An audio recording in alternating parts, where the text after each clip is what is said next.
नमस्कार किसान साथियों, कैसे हैं आप सब लोग। होपफुली सब बढ़िया ही होंगे।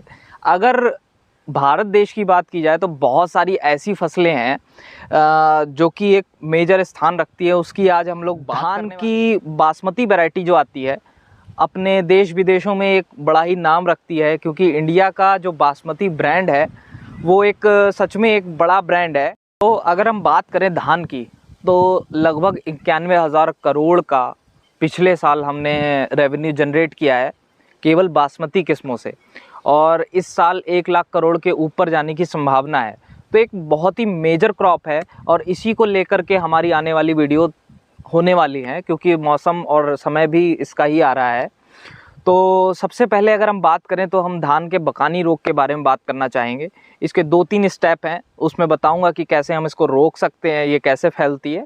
चलिए, तो बकानी रोग के बारे में पहले तो हम लोग लक्षण जान लेते हैं कि लक्षण क्या होते हैं। तो लक्षण ये होता है कि एक पौधा जो हमारी पौध में या फिर हमारे मेन फील्ड में क्या होता है कि रंग हल्का हो जाता है और थोड़ा सा उसमें क्या निकलने लगता है, वो लंबाई पकड़ लेता है और रंग हल्का हो जाता है, बालियां नहीं आती हैं। ये सब होता है बकानी रोग के लक्षण। पिछली बार एशिया के, साउथ ईस्ट एशिया के और जहाँ पे भी बासमती किस्में होती है उसमें ये मेजरली ये समस्या आई है। और इसको रोकना इसलिए कठिन है क्योंकि ये एक वायरस जनित रोग भी मिक्स्ड है। तो इसको बाद में रोकने की कोई ऐसी सर्टिफाइड दवाई अभी तक मौजूद है नहीं। इसका केवल बचाव है, कोई सर्टिफाइड दवाई नहीं है जो इसको क्योर कर सके, इसको बचा सके। तो फैलता कैसे है उस पर बात करते हैं। तो सबसे पहले जो बीज होता है उसका आपको ध्यान रखना है। दूसरी बात, जिस खेत में अगर पहले भी ये रोग आ चुका है उसका ध्यान रखना है कि उसको अच्छी तरीके से ट्रीट करें। और तीसरी चीज़ ये है कि जब हम पौध को उखाड़ते हैं तो उसको नुकसान कम से कम हो। आगे की वीडियो में आपको बताऊंगा। तो अगर बीज की बात करें तो बीज का चुनाव एक बहुत ही महत्वपूर्ण रोल निभाता है, इसमें बहुत ही महत्वपूर्ण भूमिका निभाता है। तो सबसे पहले कोशिश करें कि भारी बीजों का चुनाव करें। पानी में जब आप बीजों को डुबाते हैं तो पानी की मात्रा सही होनी चाहिए और धीरे धीरे बीजों को डालें ताकि जो हल्के बीज हैं वो ऊपर आ जाएं और जो भारी बीज हैं वो नीचे चले जाएं। भारी बीजों का ही प्रयोग आप करें। दूसरी बात, जिस घोल में आप उसको डुबा रहे हैं उसमें कार्बेंडाजिम 50% या थाइफनेट मिथाइल 70% का घोल बनाएं, 1 से 2 ग्राम प्रति एकड़। तो पानी जो आप घोल बनाना है उसमें 1 से 2 ग्राम पर किलो बीज के हिसाब से आपको यूज़ करना है। उसका घोल बनाने के बाद में उसे पोर करना है। तो 24 से 30 घंटे के लिए उसे डुबा के छोड़ दें। उसके बाद उसे अंकुरण के लिए छोड़ें, फिर खेत में ले जाएं।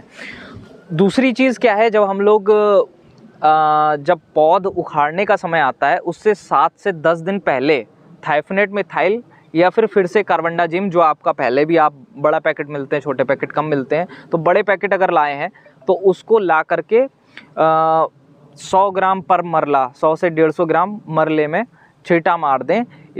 और उससे क्या होगा कि आपका ट्रीटेड हो जाएगा। जब उखाड़ेंगे तो उससे कम हानि पहुंचेगी और उससे एक तरह का ट्रीटमेंट हो जाएगा। ये तो रही एक बात, लेकिन मैं आपको एक विशेष बात भी इसके साथ में बताना चाहता हूँ।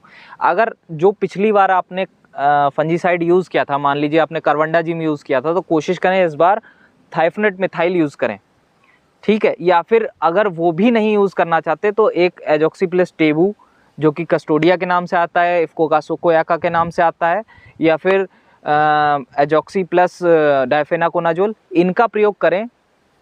सेम मात्रा 1 ग्राम प्रति किलो। और उसके बाद अगर आपके खेत में दीमक की समस्या आती है तो इस सेम घोल में थायोमेथोक्साम 25% आप बना सकते हैं। इसकी भी जो मात्रा होगी वो 2 ग्राम प्रति किलो बीज के हिसाब से रख सकते हैं। 1 से 2 ग्राम अपने अनुसार, अगर ज़्यादा दीमक की समस्या है तो उसके अनुसार। और ये मेरी तरफ से था। इसमें मैंने कोशिश की है कि संपूर्ण आपका बताया जाए कि कैसे आप ट्रीट कर सकते हैं और जो भी समस्या हो ज़मीन की उसमें कर सकते हैं। और ठीक है जी, धन्यवाद। कोशिश की सब्सक्राइब कीजिए। जिन व्यक्तियों को जो पौध लगाते हैं, जो धान की बासमती किस्में करते हैं, उनको ये वीडियो आप साझा कीजिएगा। धन्यवाद।